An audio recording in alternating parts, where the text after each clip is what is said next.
feel? How do you feel you prepared for Navy so far? We've been preparing for Navy since the fall. I mean, since the spring, since the summer, and even since last year, they instilled the different game plans at each practice.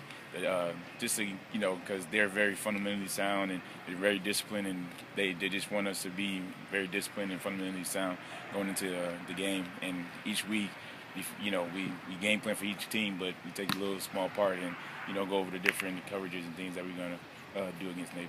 Now, looking ahead at that game, what jumps out at you at Navy that makes you feel like you may have to work on a little bit more? What jumps out, like I said, they're just disciplined, and they know exactly where they want to be, exactly when they want to be there, and we just have to make sure that we beat them to the spot, be more physical, and at the same time, we just got to make sure that we tackle.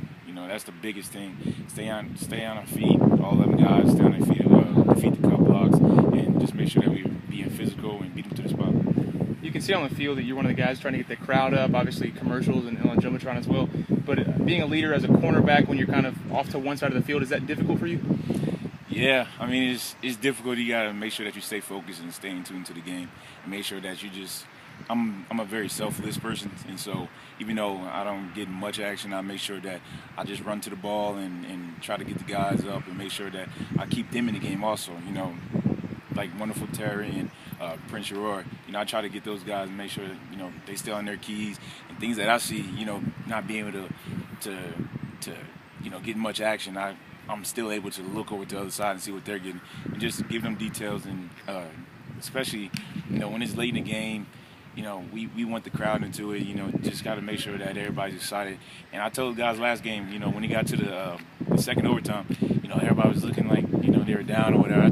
I stopped, smiled at the whole team. I was like, man, smile. This is the moment that you love, You want moments like this because that's what college football about. You and Willie have joked about being the old guys around here. Is there a new role for you during a bye week that you need to, as far as the defensive, getting pumped up or keeping them going? When you've been around for so long, you actually get used to practicing, and I mean the bye week is no different. The only thing that I could say is different is just that we don't have a game.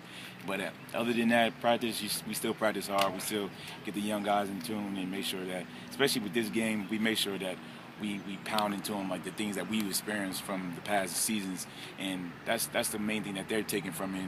And our rules stay the same. We still joke. We're still the guys that we are. Ray and Claude, and we just love the game and love being around teammates. There's a lot of turnover from last year and a little bit of struggling against MTSU. What is the mindset of the defense in this bye week?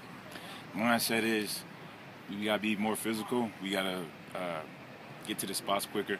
We just got to do what we've been doing in the fall and in the spring and summer. Because at times when you lose 2 games back to back, you think like, what do we have to do differently? And we haven't been playing terrible. We've been playing really good games, and it's a lot of good that's going on in those losses. But we just gotta. It's just small things that just keep on beating us and basically beating ourselves. So once we get to that point where we're not beating ourselves and doing those small things in the details, then we'll be perfectly fine.